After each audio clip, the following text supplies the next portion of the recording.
জামাত ইসলামের ভিতরে যে সততা, যোগ্যতা, দক্ষতা রয়েছে এটাও তারা বিশ্বাস করে এবং বাংলাদেশ আজকের যে অবস্থায় বিশেষ করে দুর্নীতি, সন্ত্রাস, চাঁদাবাজি, যে অন্যায় জুলুম যেগুলো চলছে এর থেকে মানুষ পরিত্রাণ চাচ্ছে।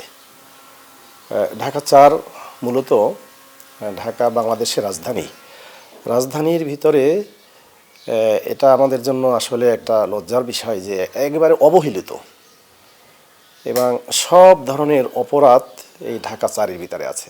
৪-এর মানে ৯টা ওয়ার্ডের ভিতরে একটা কমিউনিটি সেন্টার নেই, এখানে কোনো পার্কের ব্যবস্থা নেই। মানে অর্থাৎ আমি বলতে চাচ্ছি যে ঢাকা-৪ হচ্ছে এমন একটা এলাকা যেটা বাংলাদেশের ন্যাশনাল যে প্রবলেমগুলো আছে তার পাশাপাশি বাংলাদেশের বিভিন্ন এলাকা ভিত্তিক যে সমস্যা সবগুলো এক জায়গায় করলে যা দাঁড়াবে, সব সমস্যাগুলো নিয়ে আমরা রাজধানীর একটা গুরুত্বপূর্ণ আসন ঢাকা-৪-এ অবস্থান করছি।